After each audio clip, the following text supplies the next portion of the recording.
chapitre 3.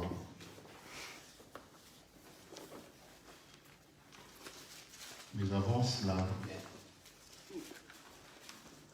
la parole de Dieu dans Apocalypse au chapitre 1er, verset 20, l'apôtre Apocalypse au chapitre 1er, Amen, à partir du verset 20, le Seigneur donne une révélation à son serviteur, l'apôtre Jean, et il lui parle des mystères, des 7 étoiles. Il lui dit, les 7 mystères des 7 étoiles, les mystères des 7 étoiles que tu as vus dans ma main droite, et des 7 chandeliers d'or. Les 7 étoiles sont les anges des 7 églises. Et les 7 chandeliers sont les 7 églises. Alléluia. Gloire au Seigneur. Amen. Amen. Gloire au Seigneur. Donc, l'église, c'est un chandelier. Amen. Et un chandelier, ça donne de la lumière. Amen. Notre responsabilité en tant qu'Église, c'est d'amener de la lumière. Amen. Quand j'ai regardé ces lumières, je les ai trouvées très belles. Alléluia. Amen. Et l'Église doit être cette lumière qui doit éclairer. Alléluia. Alléluia. Et puis, ce matin, donc, je disais, le Seigneur m'a fait parcourir toutes les 7 églises. Il y en a une qui a retenu mon attention. Alléluia. C'est l'église de Philadelphie. Et donc là, nous basculons au chapitre, l'Apocalypse, donc chapitre 3. Donc nous sommes une église, nous sommes appelés à apporter de la lumière. Amen. Et au chapitre 3, à partir du verset 7, l'apôtre Jean reçoit la révélation de l'église de Philadelphie. Et ça a retenu mon attention ce matin. J'ai médité dessus ce matin. Je voudrais que l'on médite ensemble. Amen. Voilà ce que la Bible dit. La Bible dit ceci, à partir du verset 7 donc. Écrit à l'ange de l'église de Philadelphie. Voici ce que dit le Saint. Alléluia. Amen. Le véritable. Celui qui a la clé de David. Celui qui a la clé de David. Celui qui ouvre et personne ne peut fermer. Et celui qui ferme et personne ne peut ouvrir. Alléluia. Et puis il continue en disant, je connais tes œuvres, les œuvres de l'église de Philadelphie.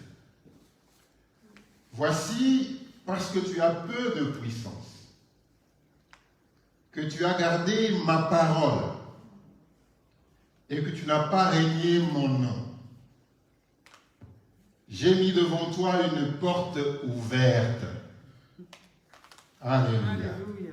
Que personne ne peut fermer. Voici, je te donne quelques-uns de ceux de la synagogue de Satan qui se disent juifs et ne le sont pas, mais qui mentent.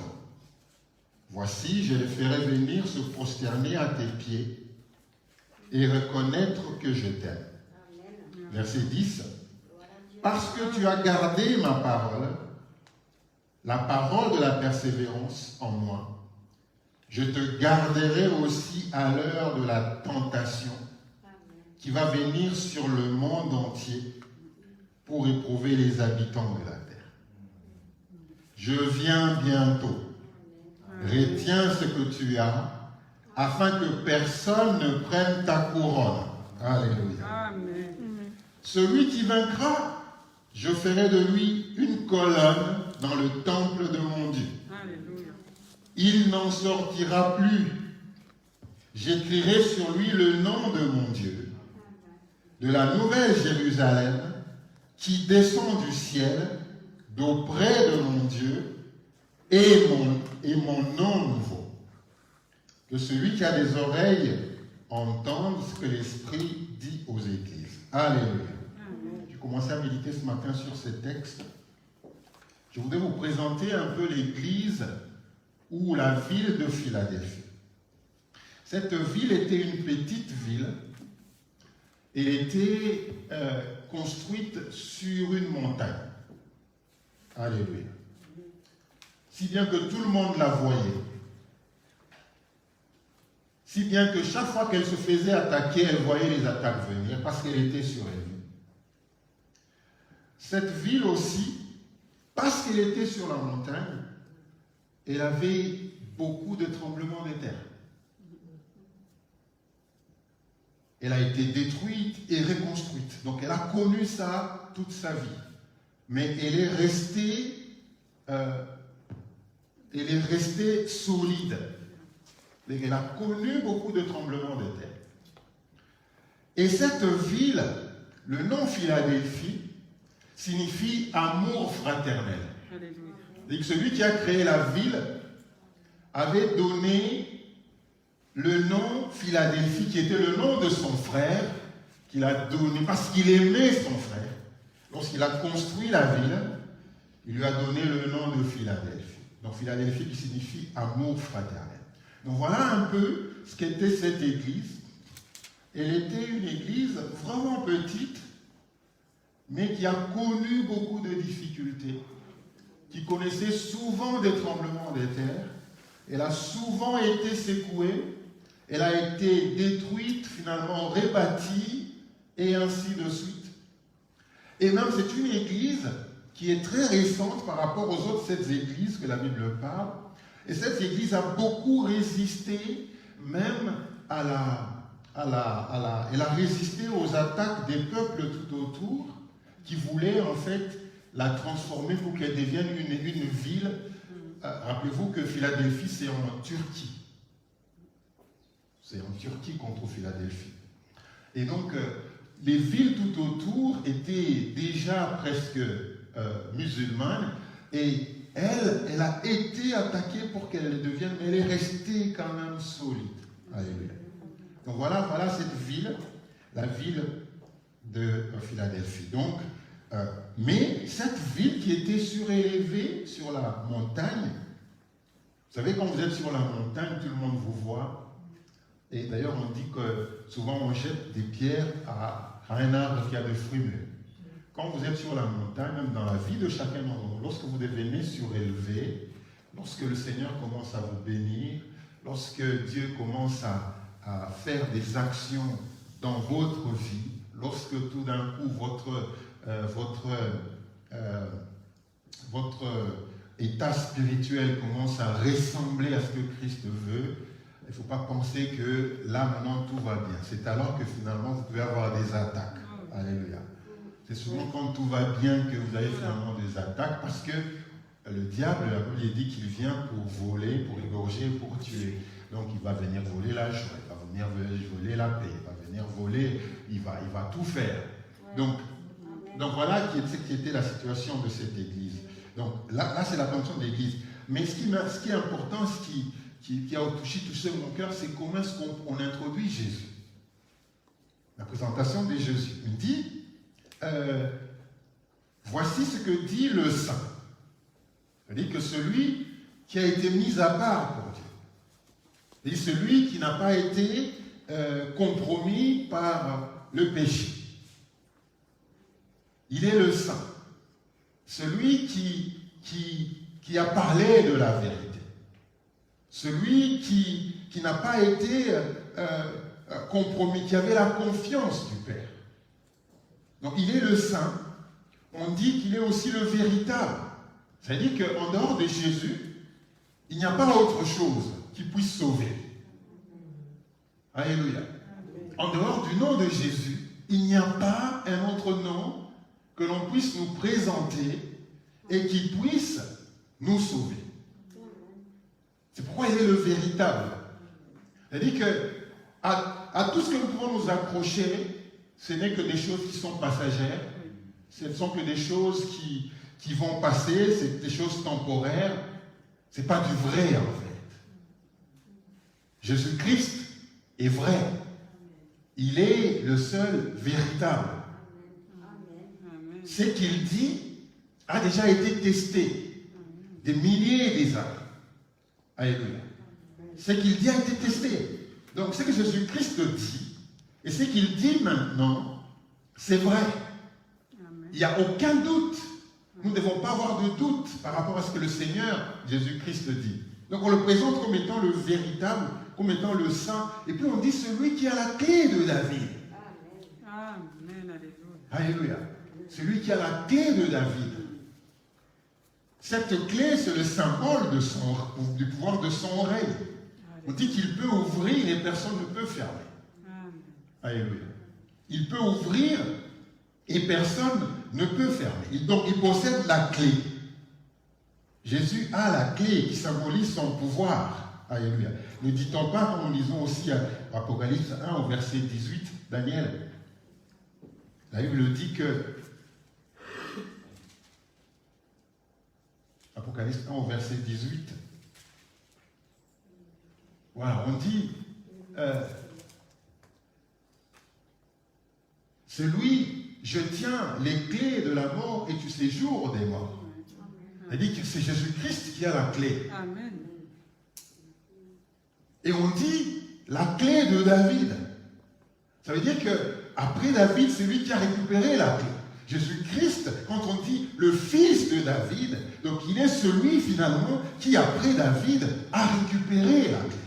Amen. Alléluia. Il est celui qui a les clés.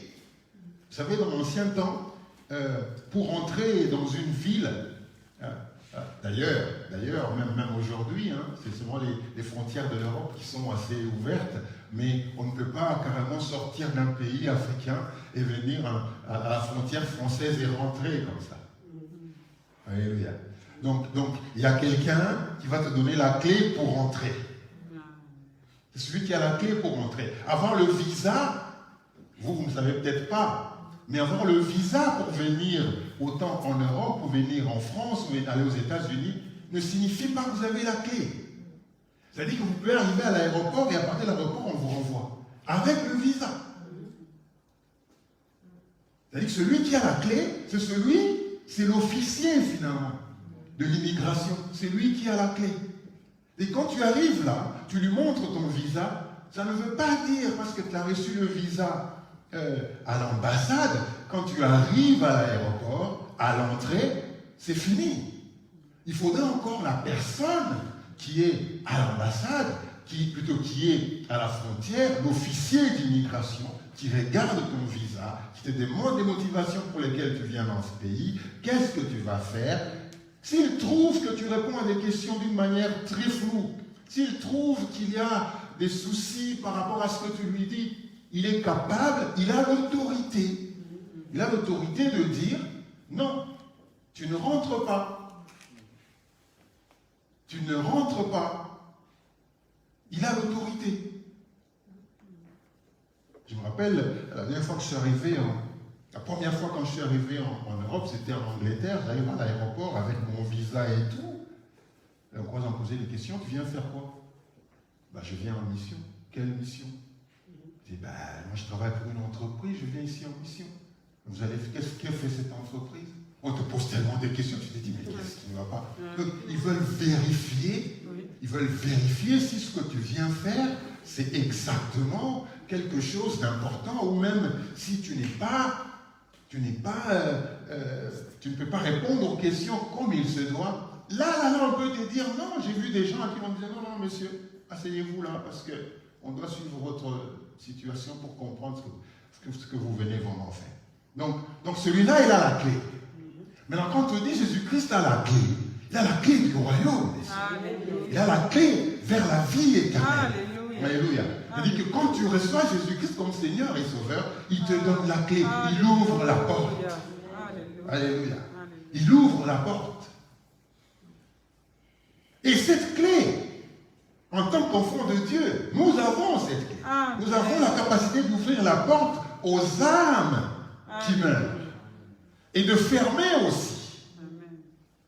Parce qu'il y a des gens, frères et sœurs, qui ne viennent pas nécessairement à l'église parce que nous, notre manière de faire, notre comportement, notre attitude les bloque.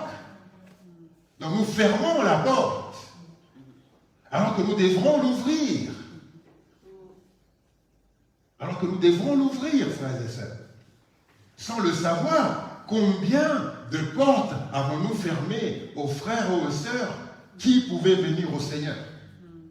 On a prié pour nos voisins, gloire au Seigneur. On a prié pour nos collègues, gloire au Seigneur. Alléluia. On a prié pour nos collègues.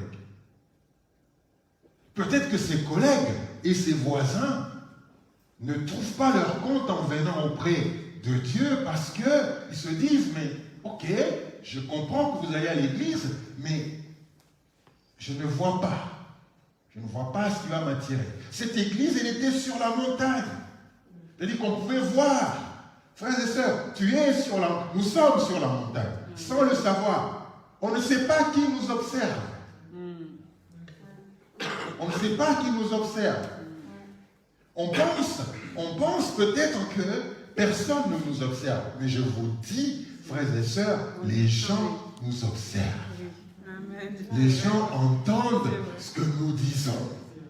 Les gens entendent nos conversations de tous les jours. Ils entendent. Donc on nous observe. On nous observe. Nous prêchons plus parce que nous faisons que parce que nous disons. Il y a des gens qui veulent avoir un exemple. Il y a des gens qui veulent voir un exemple en nous. Ils le regardent et ils ne le trouvent pas. Parce que nous parlons, ils écoutent. Ils voient ce que nous faisons. Ils contrôlent nos gestes et mouvements. Nous prêchons plus par cela que par ce que nous disons. Donc, il me dit, il est le véritable, il a la clé. Il a la clé de David, frères et sœurs. Il a la clé. Et quand il ouvre, personne ne fermera. Quand il ferme, personne n'ouvrira. Alléluia. Gloire au Seigneur. Nous bénissons Dieu pour ces moments. Donc maintenant, quelles étaient les qualités de cette église? Parce qu'elle était petite, comme nous. Parce que tout autour, il y avait des grandes églises, des prestigieuses églises. L'église d'Éphèse, c'était une église grande. C'était une église prestigieuse. La ville d'Éphèse, c'était une grande ville à l'époque.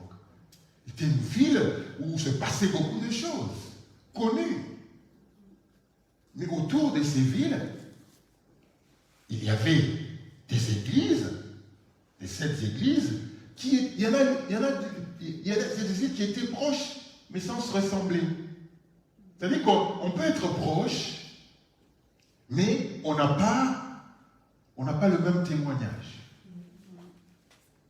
On n'a pas le même témoignage. Mais ce que Dieu dit à cette église, quelles sont les qualités? Il dit, à partir du verset 8, « Je connais tes œuvres. » Regardez que la parole de Dieu, Apocalypse 3, verset 8, la parole de Dieu ne dit pas « Je connais tes paroles ». Il dit « Je connais tes paroles ». Non. Ou « Je sais ce que tu dis ». Non. Il dit « Je connais tes œuvres ». Alléluia. Et il le dit, montre-moi ta foi, moi je te montrerai mes œuvres. Alléluia.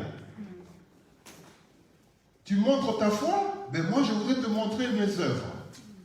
Alléluia. Je voudrais te montrer mes œuvres. Alléluia. Mes œuvres parlent pour moi. Plus que mes paroles. Je connais tes œuvres. Frères et sœurs, chaque église va passer par une évaluation. Dieu passe toute église a une évaluation. Alléluia. Toute église est évaluée. Quelle est l'évaluation de Dieu par rapport à nous? Par rapport à l'église de Philadelphie à laquelle nous voulons nous identifier ce matin, il dit, je connais tes œuvres. Voici, parce que tu as peu de puissance. Oui, parce qu'elle était toute petite. Par rapport aux autres églises, elle était moins influente. Bien sûr qu'elle était sur la montagne, mais elle n'était pas aussi influente que l'église d'Éphèse. Elle n'était pas aussi influente que les églises de Smyrne, de Sardes. Elle n'était pas aussi influente. Parce que souvent, ce qui nous attire, c'est vers les grandes églises. Alléluia. Où on est connu moins. Où une fois que le culte est fini, eh bien, je me sauve par derrière et je suis parti. Où les frères et les sœurs ne savent pas ce que je fais. Il y a des gens qui aiment des églises pareilles. Il y a des gens qui aiment des églises grandes, où ils viennent, célèbrent, et puis après ils sont partis. Personne ne les connaît. Il y a des gens aussi qui aiment des églises petites comme celle-ci, où nous nous connaissons, nous nous parlons, nous nous conseillons, nous nous fâchons les uns les autres, mais nous sommes une femme. Alléluia. Donc, elle avait peu de puissance. Elle n'était pas connue. Elle n'était pas connue. Elle n'était pas influente. Elle n'était pas prestigieuse. C'était juste une petite église. Mais elle était forte en œuvre. Excellent, frères et sœurs, excellent dans les œuvres. Alléluia. Alléluia. Pour que Dieu nous dise, je connais tes œuvres.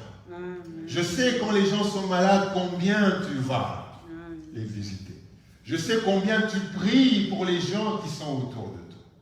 Je sais comment tu rassembles. Alléluia. Donc, elle était peu puissante.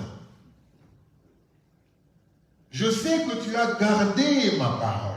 Très important, frères et sœurs. Je sais que tu as gardé ma parole. Alléluia. Je sais que tu as gardé ma parole. Voilà les qualités de cette église. Ce n'est pas une église qui était légère avec la parole de Dieu. C'est une église qui était stricte avec la parole de Dieu. C'est une église qui faisait ce que disait la parole de Dieu. Alléluia. Qui était ferme dans la parole de Dieu. Alléluia. Elle était bâtie sur la parole de Dieu. Elle était ferme. Alléluia. Elle a gardé la parole. Elle n'a pas transigé avec la parole. La parole était prioritaire dans cette église. Alléluia. Frères et sœurs, il n'y a pas de plus important que la parole de Dieu. Alléluia. Il n'y a pas de plus important. On peut penser à beaucoup de choses, on peut imaginer beaucoup de choses, mais il n'y a rien qui soit plus important et plus prioritaire que la parole de Dieu. Alléluia. Parce que la parole de Dieu, c'est Dieu lui-même. C'est bizarre comment est-ce que les gens vénèrent autre chose. Vénèrent les accessoires. Mais il n'y a pas de plus important que la parole de Dieu. Ça doit être prioritaire dans notre manière de faire, dans notre travail, dans le service. On peut exceller dans le service. Ça ne remplace pas la parole de Dieu. On peut exceller dans les chants. Ça ne remplace pas la parole de Dieu. Alléluia. Dieu ne s'est pas arrêté à dire « je connais tes œuvres ». Mais il a rajouté en disant tu as gardé ma parole. C'est-à-dire que les œuvres sans la parole, les œuvres qui ne sont pas motivées par la parole, frères et sœurs, ce n'est pas assez. Parce qu'il y a des gens qui pensent qu'ils peuvent sauver leur âme juste par les œuvres.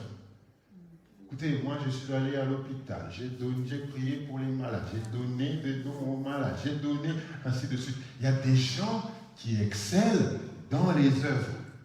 Mais les œuvres ne sauvent pas. Les œuvres ne sauvent pas. La parole de Dieu sauve. Amen. Alléluia. Alléluia. Frères et sœurs, les œuvres ne sauvent pas.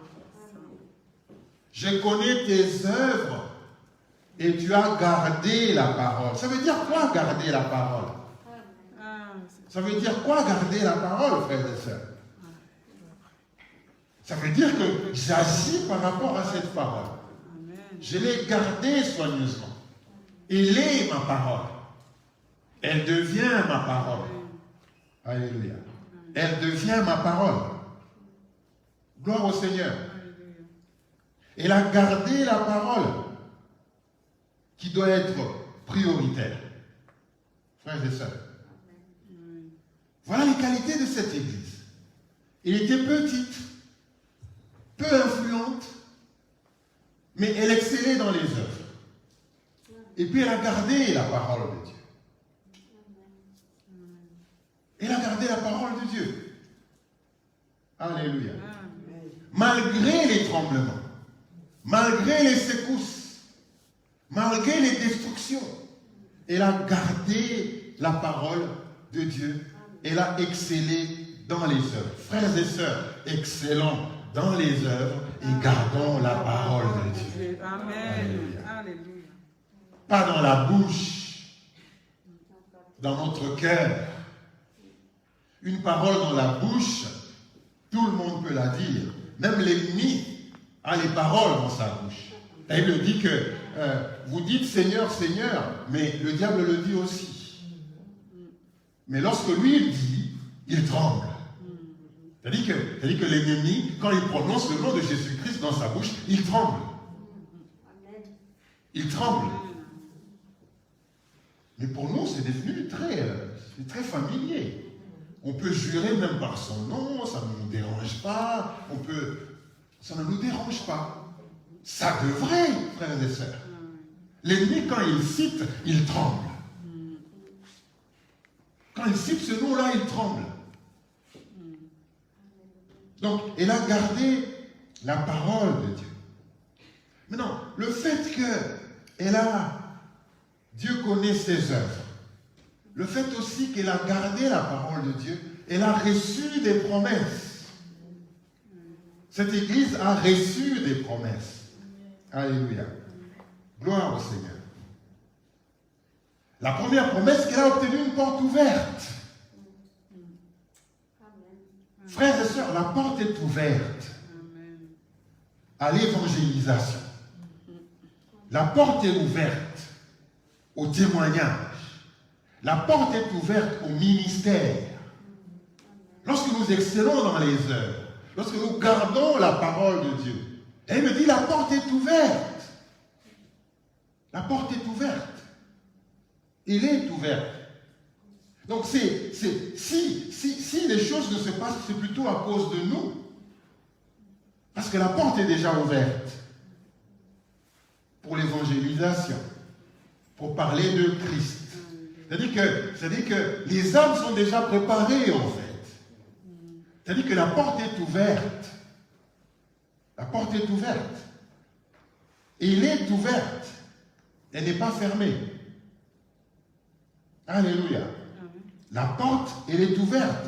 Le verset 9, la Bible dit, voici, je vous donne quelques-uns de ceux de la synagogue des Satans. Ça veut dire que dans le monde, Dieu nous a déjà donné quelques-uns de la synagogue de Satan. Alléluia. Je vous donne quelques-uns. C'est-à-dire que nous devons aller, les hommes sont là. Ils attendent. Dieu nous a déjà donné. même quand ils résistent, Dieu nous les a déjà donnés. Frères et sœurs, vous savez que Dieu a dit qu'il a donné aux enfants d'Israël la terre de Canaan, mais il était occupé. Il ne faut pas penser que quand Dieu dit « je te donne », ça veut dire que le boulevard il est ouvert. Non. Non. Dieu a donné la terre de Canaan, la terre promise, mais elle était occupée. Mais Dieu a dit « je vous donne ». Et là, il nous dit « je vous donne ». Voici, je te donne quelques-uns de ceux de la synagogue de Satan, qui se disent juifs et ne le sont pas, et qui mentent. Je les ferai venir se prosterner à tes pieds, dans l'assemblée des saints, et reconnaître que je t'aime, toi l'Église. Alléluia. Donc, Dieu nous a déjà donné. Dieu a regardé nos œuvres. Il sait quelle est la place de la parole dans notre cœur. Tu as gardé ma parole. Et comme récompense, une porte ouverte. Alléluia. La porte, elle est ouverte. Frères et sœurs, elle est ouverte. Alléluia. Elle est ouverte. Elle est ouverte. Nous pouvons remplir ces lieux. Nous pouvons le remplir si nous voulons. Nous pouvons le remplir. Alléluia. Nous pouvons le remplir. Ça ne doit pas être un souhait. Ce n'est pas un souhait. C'est notre désir, c'est le désir de notre Dieu, mais aussi parce que Dieu nous les a déjà donnés. Ils viendront ici, ils vont se prosterner à nos pieds. Parce que Dieu nous les a déjà donnés. Alléluia. Donc ça c'est la promesse. Et la troisième promesse, la Bible dit, parce que tu as gardé, verset 10 donc, parce que tu as gardé ma parole, de la persévérance en moi, je te garderai aussi au jour de la tentation. Alléluia. Que va connaître le monde. Le problème, ce n'est pas que la tentation. Il y a des gens qui prient. Il y a des gens qui prient sans la révélation en disant « Oh Seigneur, fais partir cette histoire quand on parle de Covid. » Frères et sœurs, des tentations, Dieu n'a pas dit qu'il n'y en aura plus. Dieu n'a pas dit qu'il n'y aura plus de tribulation. Dieu n'a pas dit qu'il n'y aura plus de difficultés.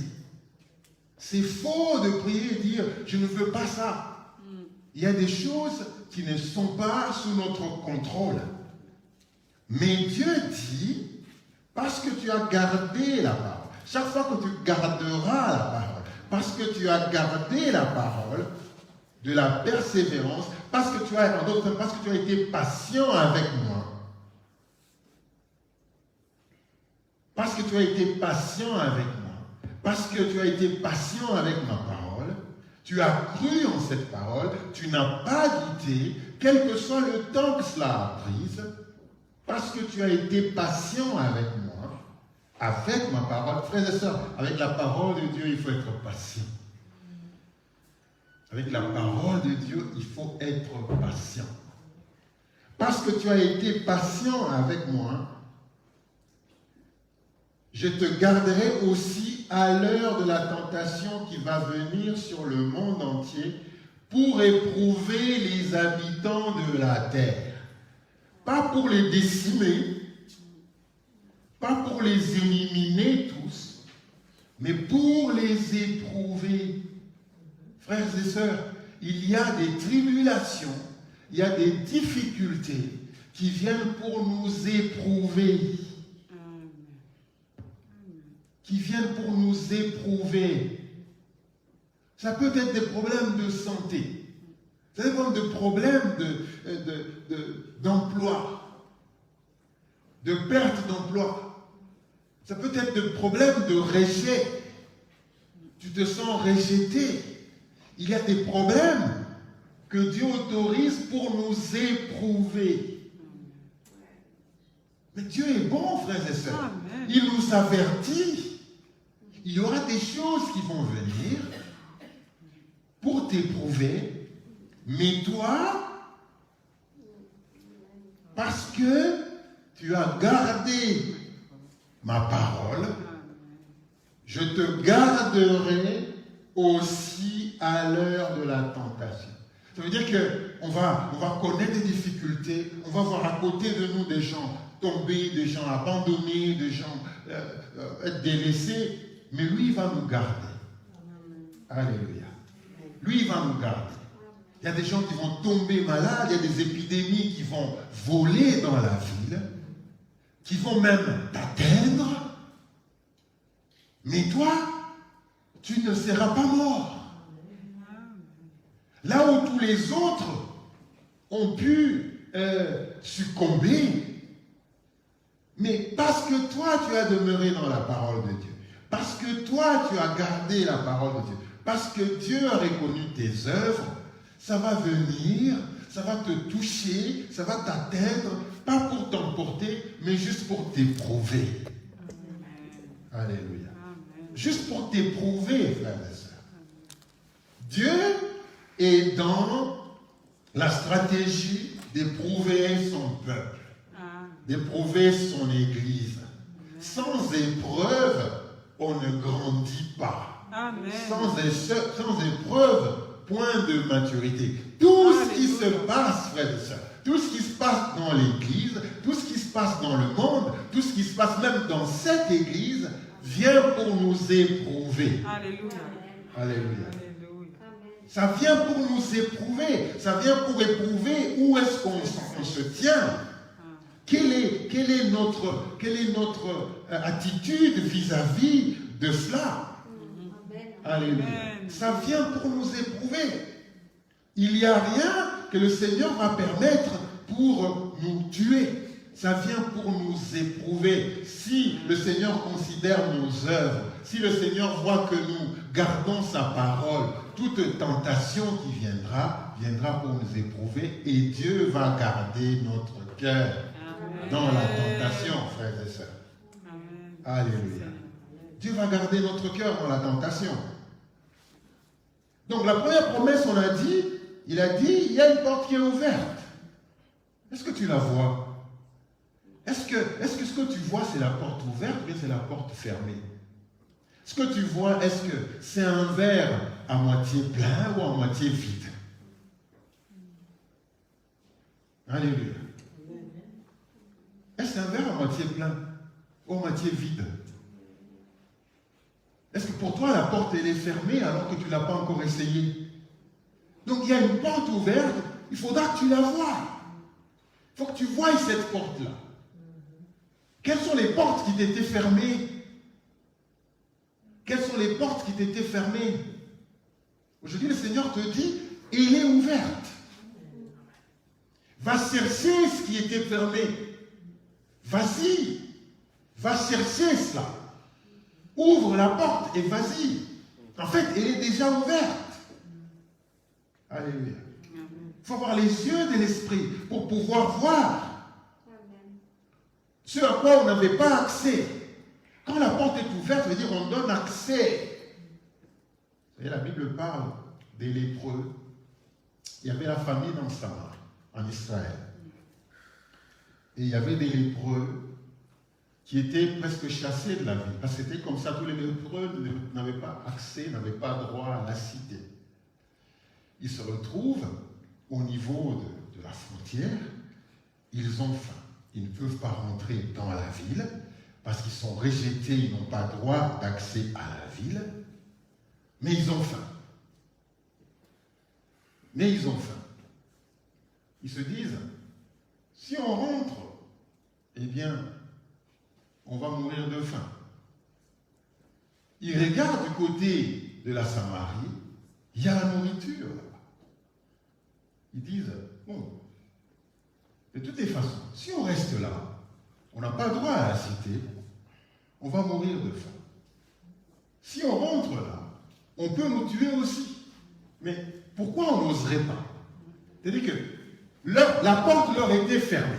parce qu'ils étaient lépreux, la porte leur était fermée. Il y a des portes qui nous sont fermées juste par la manière dont nous sommes. Il y a des portes qui nous sont fermées juste parce que nous avons quelque chose sur nous qui fait que les gens ne sont pas contents. Il y a des portes qui sont fermées juste parce qu'on n'aime pas ta tête. Il y a des gens qui te disent non parce qu'ils n'aiment pas ta tête.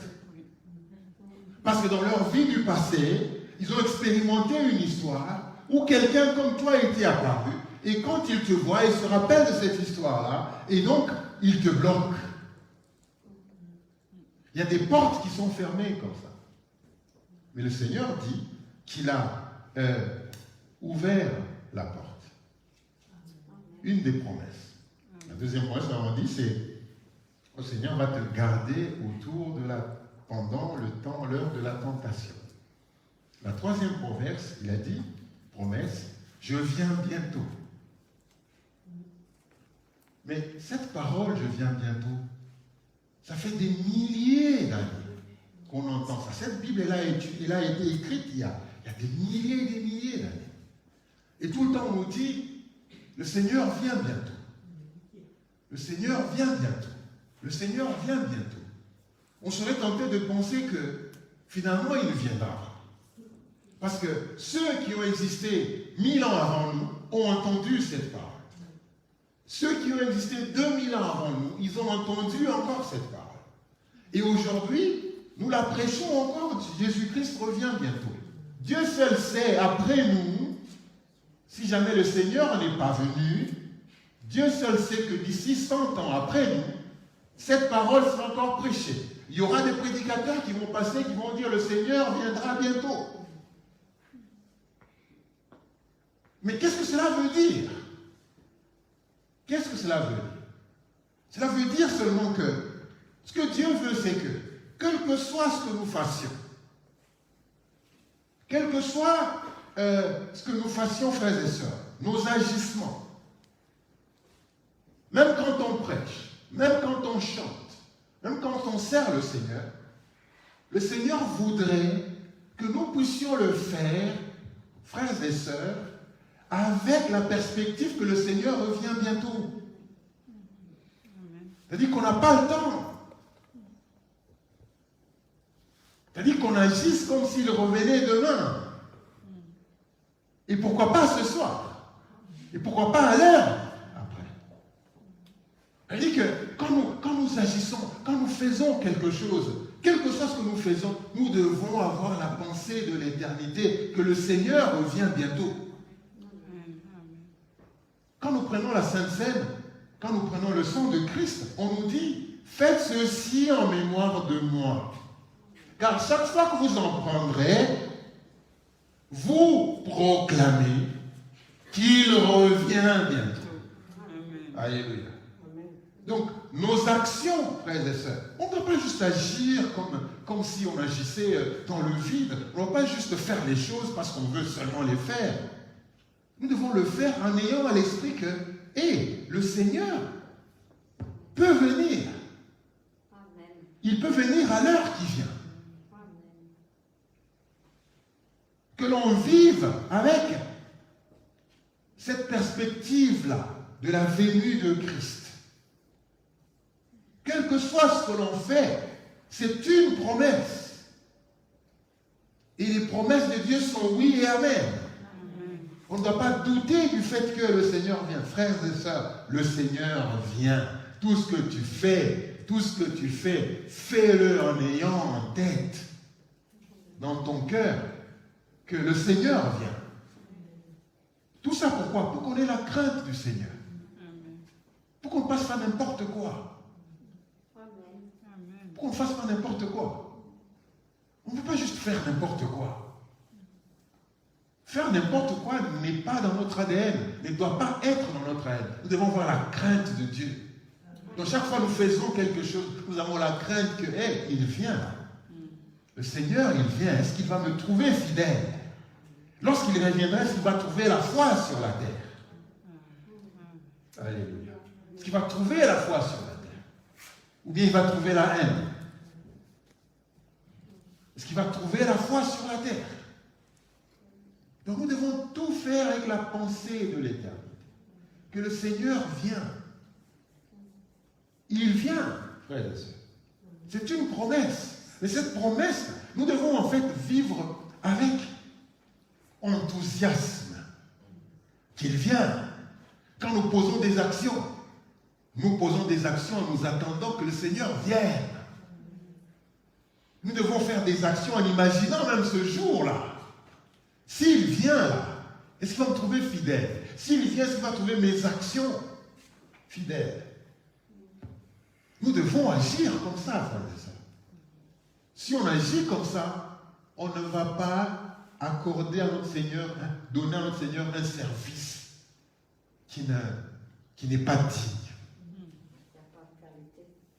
Voilà. Un service digne. Si on faisait cela, si on faisait tout avec la pensée de la venue de Christ, j'espère que beaucoup d'entre nous changeraient la manière dont ils servent le Seigneur. Parce que ce n'est pas faux, frères et sœurs, qu'on ne se trompe pas. Jésus-Christ revient. Chaque fois que nous faisons, quand nous agissons dans l'Église, lorsque nous interagissons avec nos frères et nos sœurs, il vient. Il vient. Travaillons, agissons avec cette attitude-là. Servons dans la perspective qu'il vient, que son retour est imminent. Vous savez, les 10 vierges qui se préparaient à la venue de l'époux, tout avait lui là. Tout avait des lampes allumées. Tout avait des lampes allumées. Mais il y en a quelques-unes qui étaient prévoyantes. Il y en a d'autres, il y en a les saints qui ont fait plus que les autres. Qui ne se sont pas limités juste à voir la lumière. Mais elles se sont dit, cette lumière peut s'éteindre. Elle peut s'éteindre parce qu'on est tombé en sommeil. Elle peut s'éteindre parce qu'il y a eu des troubles tout autour et on s'est laissé aller, par exemple. Elle peut s'éteindre parce qu'il y a eu quelques difficultés qui sont venues. Elle s'éteint parce qu'on a eu des... Vous savez que même les bonnes nouvelles peuvent nous dérailler. Les bonnes nouvelles peuvent aussi nous distraire. Les bénédictions peuvent aussi nous distraire. Les bénédictions peuvent nous distraire. Quand on est béni, quand on se sent béni, on lâche. On dit, allez, maintenant je dois me réjouir des bénédictions que j'ai reçues. C'est bien de se réjouir, mais c'est mieux de ne pas lâcher. C'est mieux de ne pas lâcher. Alléluia. C'est mieux de ne pas lâcher. Donc, c'est ça, frères et sœurs. Agissons avec la perspective de l'éternité. Mais Dieu donne aussi un ordre à cette Église. Dieu donne un ordre à cette Église. À l'Église de Philadelphie, notre Église. Dieu dit au verset 11, « Je viens bientôt, retiens ce que tu as, afin que personne ne te prenne ta couronne.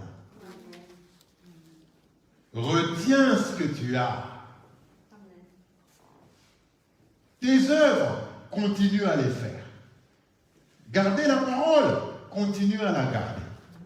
Retiens ce que tu as. Ça peut être petit, mais retiens ça.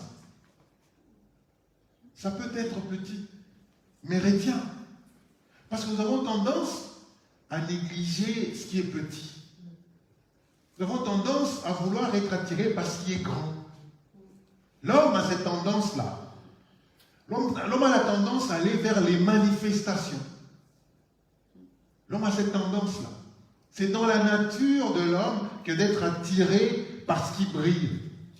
C'est dans la nature de l'homme que d'être attiré par tout ce qui est merveilleux, ce qui touche à l'œil. Et quand c'est petit, On se pose beaucoup de questions. Quand c'est petit, on se dit, mais est-ce que c'est ça? Parce que quand même, on voit ainsi de suite. Garde ce que tu as. Jalousement, garde ce que tu as. Retiens ce que tu as. Pourquoi? Parce que si tu ne le retiens pas, tu risques que quelqu'un te prenne ta couronne. Frères et sœurs, est-ce que nous vivons avec l'idée que notre marche ici sur terre, avec l'idée que notre service que nous donnons à notre Seigneur, la récompense, ça sera la couronne. Et la Bible dit, retiens cela afin que personne ne te prenne ta couronne. Ce ne sont pas les anges qui vont te prendre ta couronne. Ce ne sont pas les anges. C'est ici. C'est ici. Ça veut dire que si tu ne fais pas attention, quand je dis quand la parole de Dieu dit quelqu'un va te prendre ta couronne, ça veut dire que quelqu'un, par ses agissements, par sa manière d'agir, peut te détourner de ta foi et tu perds ta couronne. L'apôtre Paul disait par exemple que j'ai fait une chose, j'oublie tout ce qui est derrière moi, afin de me concentrer vers un objectif, vers la couronne. Ça veut dire que ton passé peut te prendre ta couronne. Ça veut dire que les gens autour de toi, par leurs agissements, peuvent te décourager. Et puisque tu es découragé, eh bien, tu quittes de la voie du Seigneur, tu te retrouves quelque part et tu vois ta couronne de loin. L'ennemi a beaucoup volé les couronnes des gens. L'ennemi a volé beaucoup les bénédictions des frères et des sœurs. L'ennemi a volé beaucoup de bénédictions. Peut-être que tu serais très loin dans le ministère. Peut-être que tu serais très loin dans l'évangélisation. Peut-être que tu serais très loin. À un moment, peut-être qu'une situation est venue, t'a déraillé, elle t'a dérangé, tu as abandonné. Il y a des maladies que les gens ont contractées juste parce que, quelque part, quelqu'un a fait quelque chose et ils ont pris ça pour eux, ils ont commencé à méditer dessus et la maladie s'est installée. La couronne a été volée. Tiens ces choses. Retiens ce que tu as afin que personne ne te prenne, ne te vole ta couronne. Frères et sœurs, il y a des choses dans le monde qui ne nous regardent pas. Il y a des situations qui ne nous regardent pas. Il y a des situations qui ne nous regardent pas. Il y a des situations, frères et sœurs, qui ne nous regardent pas. C'est ma couronne. C'est ta couronne. Je ferai tout pour la garder. Il n'y a personne qui peut garder la couronne de l'autre. Par contre, quelqu'un peut te voler ta couronne. Ça veut dire que par ses agissements, par sa manière de faire, tu te détournes. Tout ce qui se passe dans ce monde, en fait, tout ce qui se passe, l'ennemi a trouvé un moyen pour nous embrouiller. C'est-à-dire que devant le trône de Dieu, on va se retrouver seul. Nous devons travailler pour avoir notre propre couronne. Chacun doit travailler pour avoir sa propre. J'oublie tout. Tout ce qui est derrière moi, je les laisse. Et je me focalise sur l'objectif, sur la couronne, parce que je ne voudrais pas qu'après avoir amené des gens au Seigneur, que moi je sois rejeté, l'apôtre Paul disait. Alléluia. Donc c'est un ordre. Pour ma couronne, eh bien, je vais tenir ferme. Parce qu'on ne va pas se disputer une couronne à deux. Il n'y aura pas une couronne et puis deux personnes se la disputent. Non, c'est ma couronne. Alléluia. Et pour finir, le Seigneur fait encore une promesse. Il dit, celui qui vaincra, verset 12, celui qui vaincra, je ferai de lui une colonne dans le temple de mon Dieu. Waouh, c'est puissant. Alléluia. Celui qui vaincra, je ferai de lui une colonne dans le temple de mon Dieu. Et il n'en sortira plus. J'écrirai sur lui le nom de mon Dieu. Frères et sœurs, Alléluia. de la nouvelle Jérusalem, qui descend du ciel, d'auprès de mon Dieu, et mon nom nouveau. Que vous comprenez ces choses, frères et sœurs. Celui qui vaincra. Dans cette église de Philadelphie, le Seigneur dit aux membres de cette église, il dit, celui qui vaincra, c'est lui qui gardera ma parole, celui dont j'approuverai les œuvres, non seulement je le garderai pendant les tribulations et les moments difficiles, non seulement j'aurai une porte ouverte pour lui,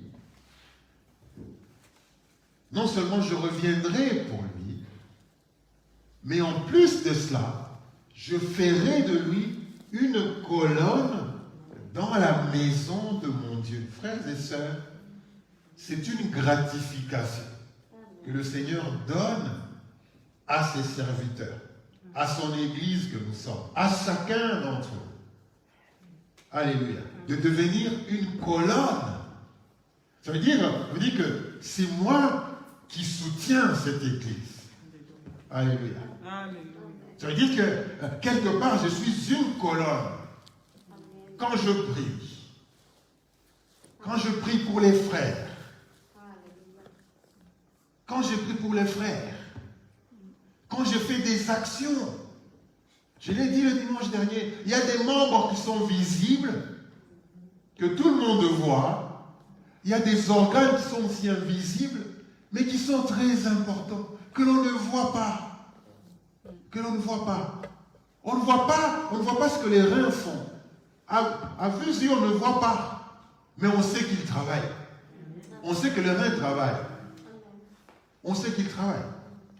On sait qu'il y a des organes qui sont cachés en nous, dont, quand on regarde la personne, on ne voit pas. On ne voit pas ce que ça fait. On ne voit pas comment ça travaille. Mais jour et nuit, que vous soyez endormi ou pas, ça travaille. Alléluia. Ça travaille. Ça régule. Ça augmente la vitesse de fonctionnement. Et puis ça réduit, ainsi de suite. Qui lui dit de réduire? Qui lui dit au cœur de battre lentement quand on est allongé ou quand on dort? Qui dit à l'estomac de se reposer pendant que nous sommes en train de dormir? Et que pendant la journée, quand nous commençons à manger, il commence à travailler. Qui lui dit de réguler ça?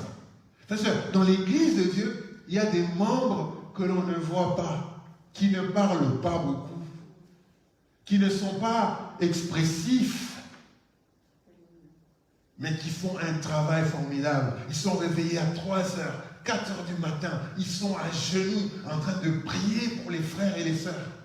Ce sont des colonnes. Alléluia. Ce sont des colonnes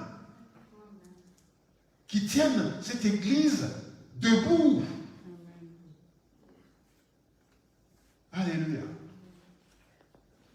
Qui tiennent cette église debout, frères et sœurs. Donc, dis, je ferai de toi une colonne. Si tu gardes ma parole, si tu gardes, tes œuvres sont approuvées, je ferai de toi une colonne. Lisons Galates 2. Galates 2, verset 9.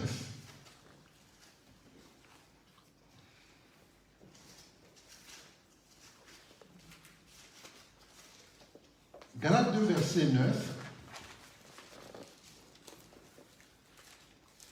Je commencerai par le verset 8. ceci, car c'est lui qui a fait, on parle de Jésus, c'est lui qui a fait de Pierre l'apôtre des circoncis, et a aussi fait de moi l'apôtre des païens. Ayant reconnu la grâce qui m'avait été accordée, Jacques, Céphas et Jean, qui sont regardés comme des colonnes, alléluia, me donnèrent à moi et à Barnabas la main d'association afin que nous allions, nous, vers les païens et eux vers les circoncis. C'est-à-dire que des serviteurs, des frères et sœurs, Dieu peut les considérer comme des colonnes. Alléluia.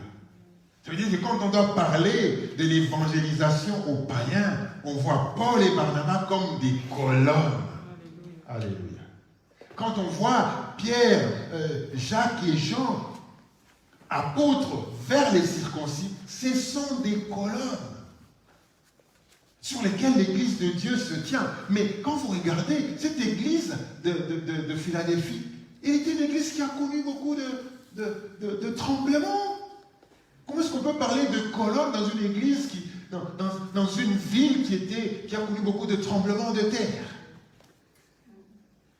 Ça, c'est la puissance de Dieu, frères et sœurs. Ça, c'est la puissance de Dieu. Il y a beaucoup de tremblements de terre dans cette ville, mais Dieu arrive quand même à poser des colonnes, parce que les circonstances ne changent pas Dieu. Alléluia. Les circonstances ne changent pas Dieu, frères et sœurs. Et on ne doit pas changer à cause des circonstances. On ne doit pas changer à cause des circonstances. Donc, il a établi des colonnes. Est-ce que Dieu peut compter sur toi pour être une colonne dans cette église locale? Parce que quand on parle de l'église de Philadelphie, on parle de l'église locale. Il y a beaucoup d'églises, il y en avait 7 à l'époque.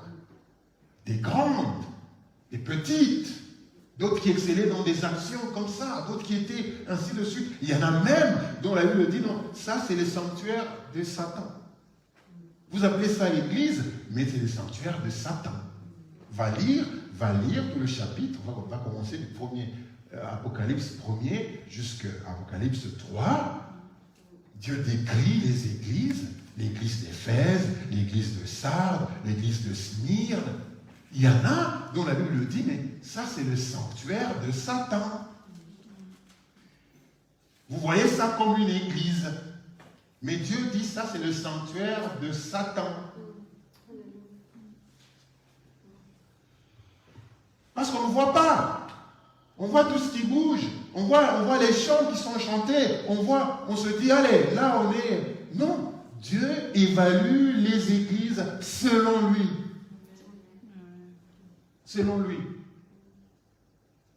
Donc, es-tu une colonne? Veux-tu être une colonne? Tu peux être une colonne. Dieu considère tes œuvres. Il voit la place prioritaire que tu accordes à la parole de Dieu. Il voit que quand la parole de Dieu dit ça, c'est que c'est vrai ce que je dois faire. Et tout ce qui vient tout autour, toutes les circonstances qui peuvent venir, viennent pour nous éprouver, frères et sœurs. C'est pour nous éprouver et pour éprouver notre foi. Que tu aies des problèmes de santé, c'est pour t'éprouver. Que tu aies des situations compliquées, difficiles chez toi à la maison, à ton lieu de travail, c'est pour t'éprouver.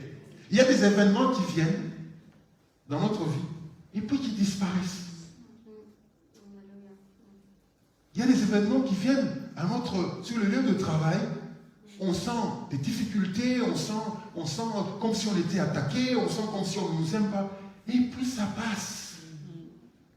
Mais si tu ne fais pas attention, pendant cette période-là, tu peux même tomber malade. Si tu ne comprends pas que c'est une situation qui vient pour t'éprouver, tu peux tomber malade.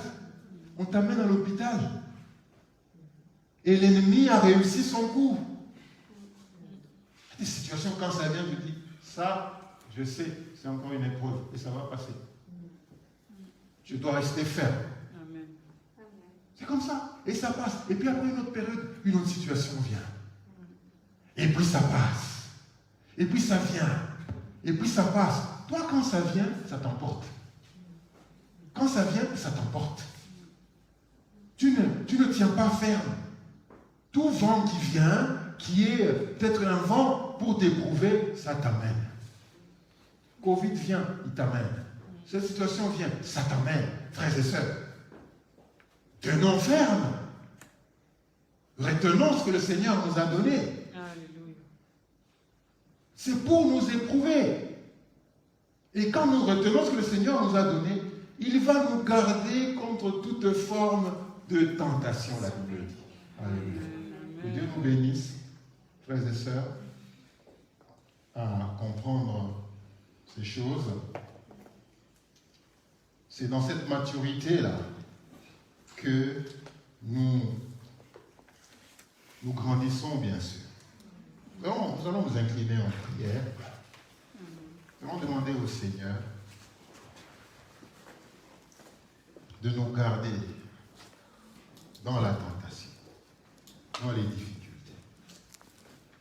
Nous allons dire au Seigneur